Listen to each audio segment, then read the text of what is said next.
할렐루야. 한빛교구 이호영 집사입니다.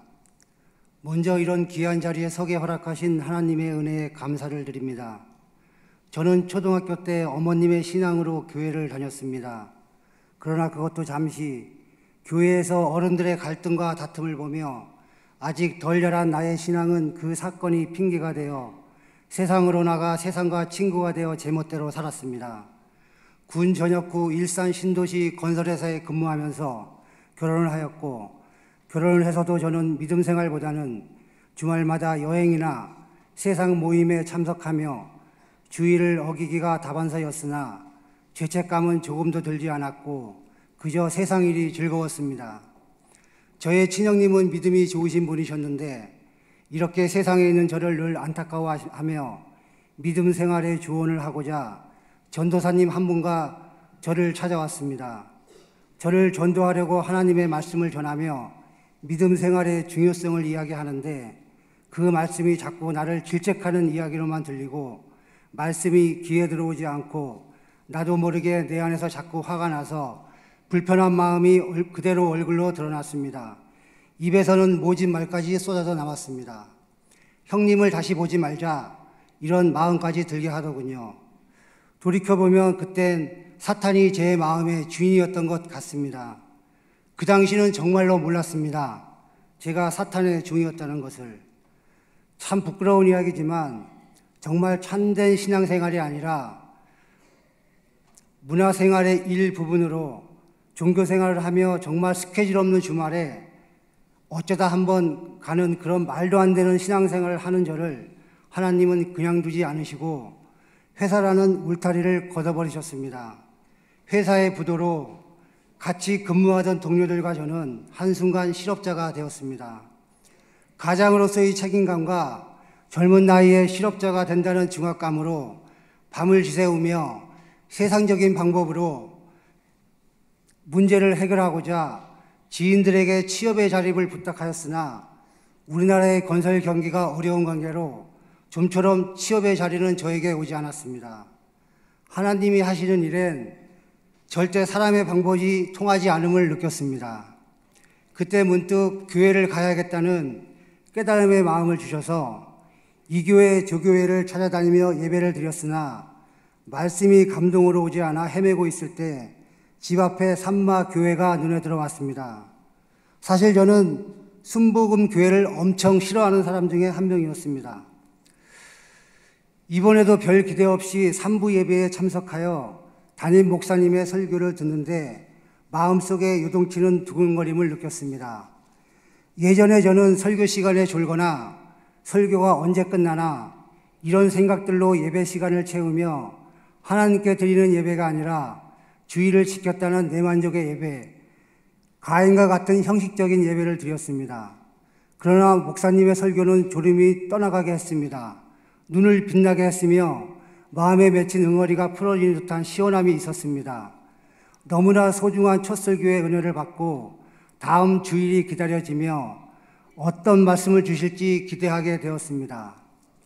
이런 기대로 교회에 오기를 게을리하지 않고 나의 믿음이 조금씩 자라남을 느끼며 저는 태어나서 처음으로 무릎을 꿇고 직장을 달라고 날마다 열심히 기도를 하였습니다. 그 당시 저는 직장과는 별개로 건설 장비를 가지고 있었는데 기사 인건비와 수리 비용 등 유지비가 계속 지출되어야 했던 상황에서 건설 장비를 팔 수 있게 하시고 새로운 직장을 주시는 놀라운 은혜를 주셨습니다. 할렐루야. 구하라 그리하면 너희에게 주실 것이요 찾으라 그리하면 찾아낼 것이요 문을 두드리라 그리면 너희에게 열릴 것이니 마태복음 7장 7절 말씀이 그때 제가 받은 귀한 은혜의 말씀이었습니다. 다른 기댈 곳 없이 오직 주님만 바라보게 하셨습니다. 건설업 특성상 먼 지방에 현장이 있다 보니 10년 이상을 객기 생활을 하며 살았습니다. 거리가 멀다는 이유로 2주에 한 번 집에 오다 보니 자연스레 교회도 2주에 한 번 오게 되고 점차 또 믿음 생활에 흔들림이 찾아왔습니다. 이런 저를 온전한 믿음의 사람으로 변하게 하고자 아내는 새신자 교육을 받으라고 몇 번이고 권유했지만 저는 늘 시간이 없다는 핑계로 계속 미뤄왔는데 더는 믿을 수 없음을 느끼며 새가족 교육을 시작하게 되었습니다. 2주에 한 번 오던 교회를 새신자 교육을 받는 내내 하나님 아버지께서는 매주 주일을 지킬 수 있는 상황을 만들어 주셨고 한 번도 빠지지 않고 마칠 수 있는 은혜를 주셨습니다. 할렐루야. 주일 저녁 내려가는 4시간과 주말 저녁 올라오는 4시간 동안 찬양을 부르고 듣게 하셨고 찬양을 부르고 듣는 가운데 하나님의 은혜로 피곤함을 잊게 하셨습니다. 새신자 교육을 받으면서 저에게는 놀라운 변화가 오기 시작하였습니다. 마음에서 뜨거운 것이 올라왔습니다. 기도가 하고 싶어졌습니다. 주님이 계신 성전을 찾게 되고 시간이 생기면 성경 말씀을 읽게 되었습니다.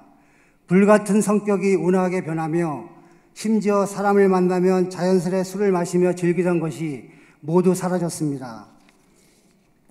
새가족 교육을 마치자 박영승 목사님은 헌신할 곳을 물으셨고 전 만나팀에 가기를 말씀드렸습니다. 만나팀 일이 육체적으로 힘들 수 있겠으나 제겐 전혀 힘들지 않고 오히려 기쁨이 되었습니다. 교회 성도님들을 잘 모르던 저였기에 한 분 한 분 인사 나누며 얼굴을 익히는데 적재적소였습니다. 하나님의 말씀이 있어야 넘어지지 않는다는 목사님의 말씀에 절대 공감하며 말씀 훈련에 최선을 다하고자 모세 오경 훈련을 자원하였습니다. 정의영 교수님과 함께 창세기 훈련을 받으면서 주권이 세워짐을 느꼈고 요셉이 형제들을 용서하는 부분에서는 지난날의 잘못을 회개하게 되었습니다. 제가 믿음이 없을 때 형님과 동행한 전도사님을 박대한 것이 마음의 찔림으로 다가왔습니다. 저는 주님께 회개의 기도를 드렸습니다. 형님께 그때 일을 정중히 사과하며 용서를 구했습니다. 또한 훈련을 통하여 주권을 세우며 기도하는 중에 지방 근무를 할 수밖에 없는 직장 생활을 정리하게 하시고 파주에 새로운 사업장을 열게 하셨습니다. 이 사업장이 하나님의 영광이 나타나는 사업장이 되기를 소망합니다. 사업장을 통하여 1천만 원의 11조를 하고도 남는 사업장이 될 것을 확신합니다. 하나님께서 주신 사업장이 축복의 통로, 복음의 통로, 비전의 통로로 삼아주실 것을 의심 없이 믿습니다. 저는 이 사업장을 기반으로 염소 농장을 시작하려고 합니다. 저는 외국인들을 채용하여 제가 훈련받은 모세 오경을 그들에게도 알게 하여 그들의 고향에 복음을 전하는 선교 사업을 하는 것이 저의 또 다른 비전입니다. 이런 꿈을 꿀 수 있는 기회를 열어주신 하나님께 우선 감사드리며 늘 은혜의 말씀을 전하시는 이일성 담임 목사님, 박영숙 사모님, 김삼순 전도사님, 정희영, 박미연 교수님, 또 보이지 않는 곳에서 중보기도로 응원해 주신 모든 분들께 이 자리를 들어 감사드립니다. 저는 주님의 백성으로 다시 태어나 얼마나 기쁜지 모릅니다. 언제나 주님은 저와 동행하시고 시퍼렇게 살아계시며 제 삶의 주관자이심을 고백합니다. 감사합니다.